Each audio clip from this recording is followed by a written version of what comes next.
Hello Raptors fans, welcome to Raptors Report. Today we're going to be doing something that I did a couple of weeks ago, which is looking over an article, giving my thoughts on what they're talking about. And today we're going to be looking at this one, which is NBA Predictions Unplugged, Anonymous Scout, Coach, and Executive Pick, the 2022's first round winners. And it's a good article, it's on The Athletic. Recommend you get a subscription. They talk about 4 matchups, and the reason they only talk about 4 matchups because when this article was written, the play-in games had not been decided yet, so they didn't know the outcomes. Format for this is that they have 3 people talking, all these anonymous people, an anonymous scout, an anonymous coach, and an anonymous executive, and they all say who they think is going to win. So let's just skip through here. I'm not going to go through the entire article because you should read it yourself. But the first one they talk about are the Bucks versus the Bulls. I think they're being a bit too kind to the Bulls. They talk about some of the Bulls' problems. They're injured. Their defense hasn't been very good. They're questioning some of the personnel. They're being way too nice. My thoughts on this series are it comes down to Giannis Antetokounmpo. Obviously, he's the best player in the series, MVP candidate, one of the best players in the league. They don't have an answer for him. There's a pejorative that's used to describe Giannis Antetokounmpo, which is run and dunk man. And it comes from the quote by James Harden, who said, I wish I could be 7 feet tall and just run down the court and dunk it, but I can't. That's really stupid. Giannis is really good. I don't believe that, but it kind of describes what's going to happen in this series, which is that Giannis is going to run down the court and he's going to dunk the ball, and he's going to do that 12 times a game. They don't have an answer for him. They don't have a guy that they can put on him and expect to stop him. He's going to run wild. I expect him, if the games aren't out of reach, maybe he could average like 35 or 40 points. It's going to be insane. Their big guy, Nikola Vucevic, he's not a good defender. He's soft. Like, it reminds me of when the Raptors played against the Bucks. One of the biggest ways the Raptors were able to contain Giannis Antetokounmpo is because they had big, stout defenders. Big, strong guys. Marc Gasol, 7 feet tall, 280 plus pounds. Like, you can't go through him. Like, he's not fleet of foot. You could kind of go around him, but, he's always in the right position. He was big, and he didn't back down. He wasn't soft. Serge Ibaka, quick on his feet, but also strong. Kawhi Leonard, they had the personnel to get in front of Giannis. They had a bunch of guys that could play help defense. They had a defensive system where they could help and recover. Basically, they created the blueprint for, stopping Giannis, and they executed it. The Bulls do not have the personnel to do that. They don't. They're small on the wings, and they're missing their best defenders, honestly. Lonzo Ball, Alex Caruso, I don't know if he's going to be injured or not, but Lonzo Ball is definitely out, and he seems to be the linchpin. Honestly, I think the Bulls overachieved at the beginning of the season. Their flaws were not exploited. I think Lonzo Ball getting injured is only part of the reason that they fell apart. You can't just say, I heard Bulls fans on Twitter saying, maybe Lonzo's the MVP because once he left, the Bulls sucked. Listen, I think the Bulls overachieved. The only advantage I would say that the Bulls have are Zach LaVine and DeMar DeRozan scoring. I think that they're, they can put up points in a hurry.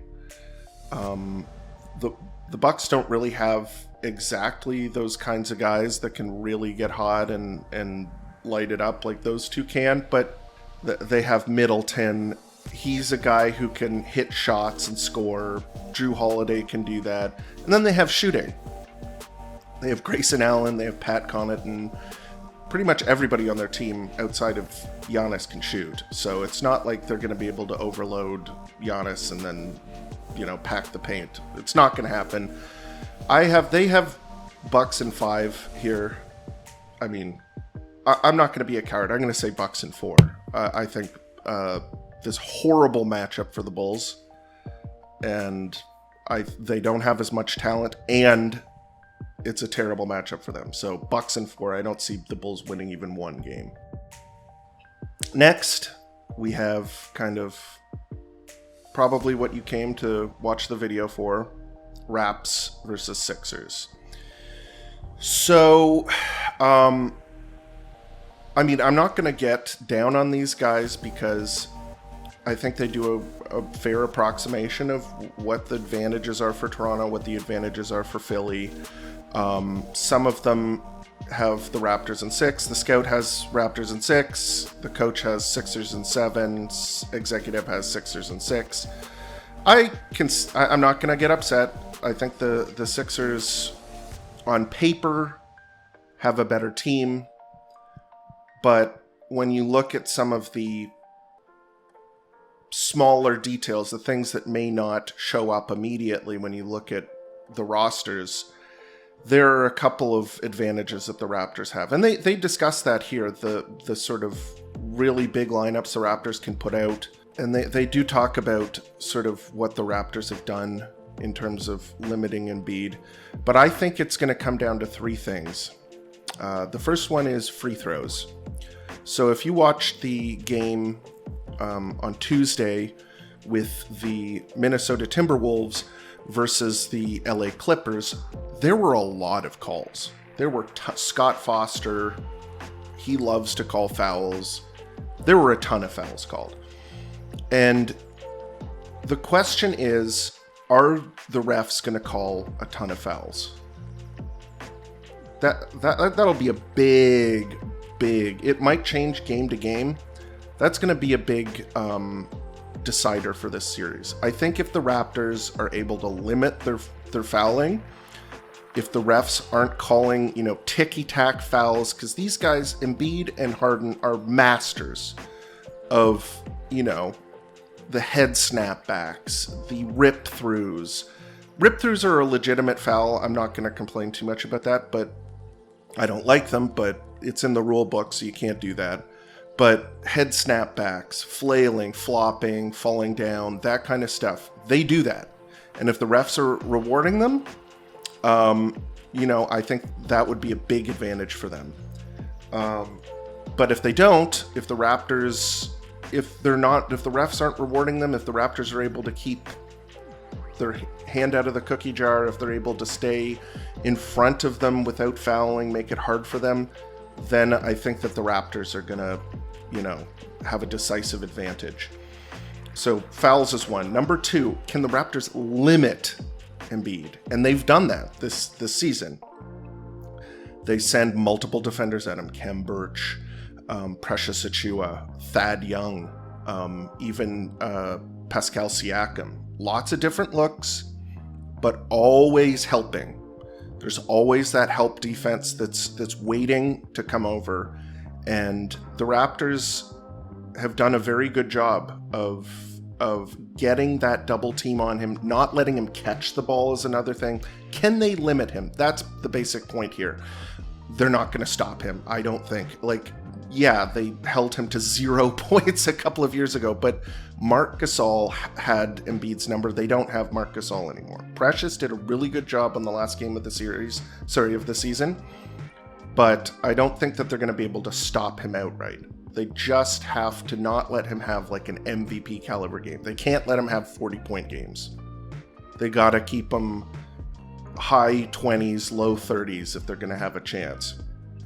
And the last reason, the last decider, is the Raptors offense. And I'm just going to cluster everybody in there. Siakam has been outstanding this season. I don't think there's going to be a problem, but you never know. Okay. I think he's going to be good. I think he's comfortable. There's fans in the seats. He feeds off of that energy. I think he's going to be fine. Fred, OG, Gary Trent, guys need to make shots. That's a big thing. When you see the Raptors go on those long scoring droughts, they're not making shots. They're taking tough shots. They're using up the whole shot clock, and it's not getting them anything. Obviously, this year they've added a really important aspect to their game plan, which is the offensive rebounding, which I think has really helped the Raptors avoid those scoring droughts as you get in, Precious or Scotty or Chris Boucher. They hit the boards, they either get a putback or maybe they reset the possession, they get another possession. They've got to do that kind of stuff. They can't go on those long scoring droughts because Philly does have shooters. They do have guys around Embiid that can punish the Raptors. And the Raptors are not going to be able to fully shut down, I don't think, Embiid. Maybe they can do a job. I'm going to leave Harden out of the equation. I think that the Raptors can do a good job on Harden. I have no idea what to expect from Harden.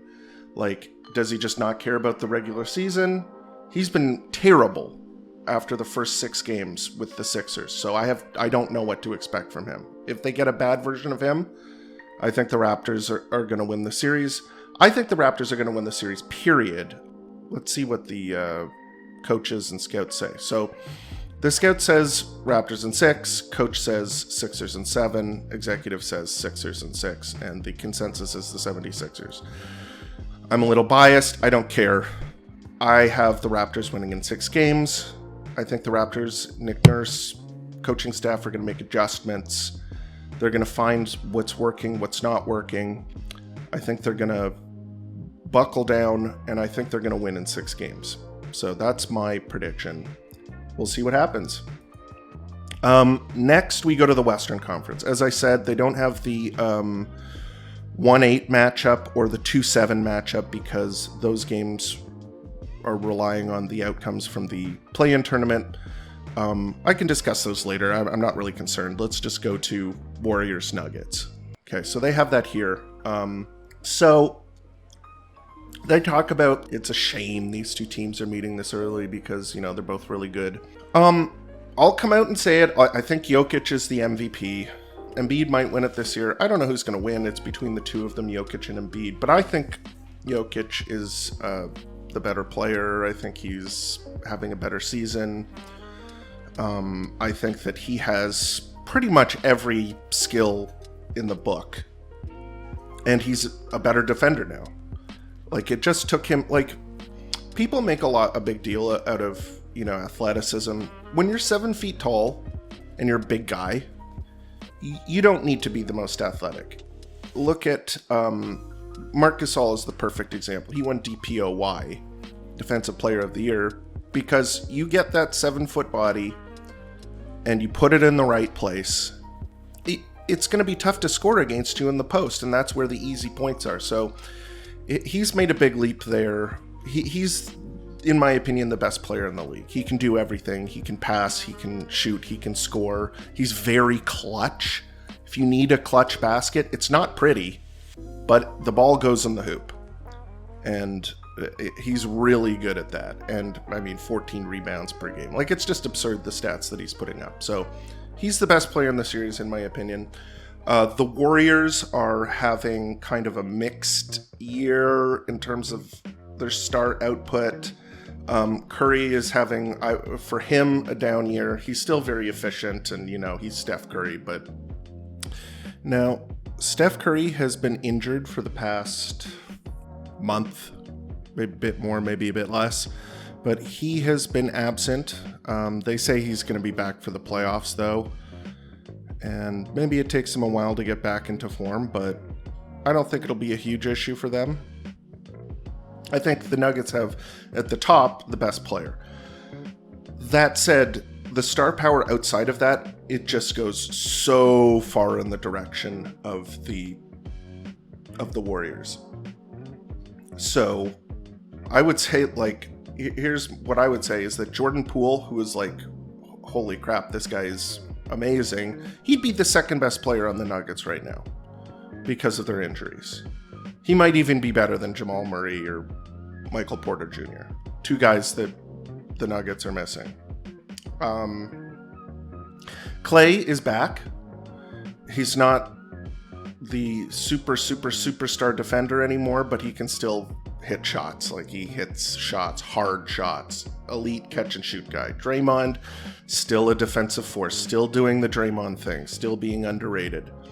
So they have the star power for sure. The scouts kind of agree. They're questioning whether, Clay is all the way back. Maybe he won't be. They have home court advantage. That's always great when you're playing an Oracle. I think that the Warriors have the better team. Period. The Nuggets do have good role players. Okay. Aaron Gordon, good two-way player. Jeff Green, ditto. Bones Highland is an exciting young player. DeMarcus Cousins, not a great defender, but, he comes off the bench and he puts up insane stats in, 13 minutes a game or something like that. He's putting up almost like 9 and 5, which is crazy. But, these guys are good role players. Don't get me wrong. These guys can play, but they're being called on to be the second, third, fourth best players for the Nuggets after Jokic. And Jokic, I think he's elevating some of these guys. He's getting them open shots. He's finding them under the basket. And you can do a lot with that. They had a great season considering their injuries, because Jokic, makes the game easier for everybody. He can elevate those role players. But it's not ideal. You want at least another second star, like a guy who can really just put up baskets at the guard spot or at the forward spot, and they don't really have that. All right, let's skip to the end here. And as we can see, it was not a consensus. The executive here picked the Nuggets to win in 6, and the other two picked the Warriors in 6. And perhaps I could see the Nuggets winning in 6 games if Steph Curry doesn't come back or comes back in, not great shape, similar to Doncic. But the Warriors have a lot more talent at every position than the Mavericks do, and they're not solely reliant on Curry. So I think the Warriors will win the series, and probably in 5 games if Curry is healthy. If not, I think it might be a 7-game series for the Warriors. If Curry is out or is significantly injured, maybe the Nuggets squeak it out, and maybe on the back of like a insanely good MVP caliber performance from Jokic, maybe the Nuggets can win. But I'm going to put Warriors in 5. Okay, next. We have the Mavericks versus the Jazz. And this one is kind of like a tainted series because, as you may or may not know, probably do, Doncic is injured. And I don't know the exact significance of the injury. And he's the most important player in the series. He's one of the best players in the entire league. Top 10, probably top 5 player in the whole league. So if he's healthy, I think that the Mavericks will win the series. He's a playoff performer. He's shown he can make big shots. He doesn't wilt. He has a great mentality. He controls the game. Playoff performer. But if he's out, or if he's, 50%, 60%, I think the Jazz will win. The Jazz are not a bad team. They've been having big problems. Big problems. There's been those rumors that Gobert and Donovan Mitchell aren't on good terms. That's, pretty big issue. Your two big stars don't really like each other. There was the whole passing thing. Donovan Mitchell doesn't pass to Rudy Gobert, which is crazy. Somebody showed the stats. Like, he's passed to him. Some teams have more assists between two players than he has passes. So they don't seem to have very much synergy on the court, even if they don't like each other. I mean, even if they do like each other, they don't have a lot of synergy on the court, on the offensive side of the ball. The synergy on the defensive side of the ball is that Donovan Mitchell doesn't play any defense, and then Rudy Gobert cleans up the mess. So I have a bit more sympathy for Rudy Gobert in that situation. But in the playoffs, as I mentioned before, it's game to game. You kind of chuck the regular season. You don't entirely, but it's a whole new season. If the Jazz win the first game and they look really good and they get their confidence back, guys are hitting shots, they're playing defense, all that kind of stuff, just forget about the regular season. It could, completely change the tone of their team. They could get new confidence, all of that kind of stuff. So I think it's down to matchups. And the Jazz have a problem that I mentioned in my last video, where they have guys who are really good on offense and guys who are really good on defense, but they don't have those two-way players that can contribute on both sides of the ball. So the Mavs can use that to their advantage in terms of mismatches. You can kind of scheme against them. You can isolate Donovan Mitchell. You can isolate Bojan Bogdanovic on the defensive side of the ball, and then on the offensive side of the ball. And then on defense, the Jazz are running some guys who aren't really offensive players that you can help off of. If the Jazz are not going to allow Gobert to be a scorer because they don't pass the ball to him enough, you can kind of just pack the paint, ignore him a little bit, put smaller guys, you can scheme against the Jazz is what I'm saying. On defense, Gobert is, in my opinion, the best defender in the whole league. I remember watching the Raptors play against them, and I was like, wow, Donovan Mitchell, he doesn't even try on defense. This guy does not play defense. Bojan Bogdanovic is not a good defender. He's slow feet on the perimeter. Guys go past him. And Rudy Gobert just makes it not matter. You get past him, and then Rudy Gobert's in the paint, and you're not, he is so good at protecting the basket that you have to pull up, basically. You have to pull up, or you have to make a pass to get another shot at the basket when he's not defending, or an open three or something like that. He comes over, and then the possession is almost done. You're not scoring around him at the basket. So he is extremely good on defense. And Donovan Mitchell, on the other end, he can take over a game offensively. So there should be the Jazz, if the Mavs are missing Doncic, they're a good enough team to beat the Mavericks. The Mavericks do have good role players, okay? Jalen Brunson, Dorian Finney-Smith, Spencer Dinwiddie, Maxi Kleber, Dwight Powell. They have guys who can play defense. They have guys who can hit shots. Spencer Dinwiddie has been a revelation for them since they traded for him. He's been their secondary scorer. They needed that. He can shoot now. It's crazy. He's been quite good. Dorian Finney-Smith, excellent defender, can hit shots. They've got good role players. But those guys are all looking at Doncic to see,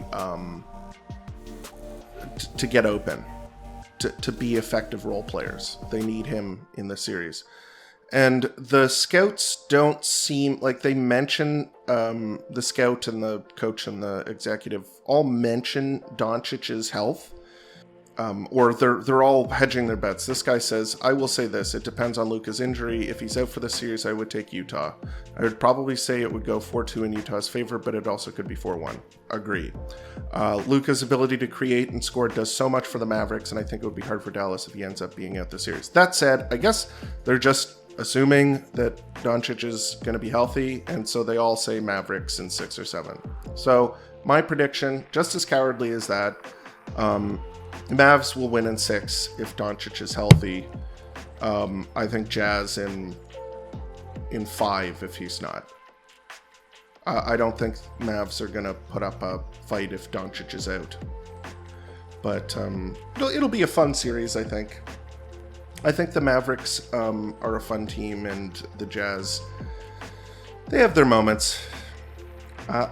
I'm really excited for this year's playoffs, so maybe we can look next week or at some of the other series that aren't mentioned in this article.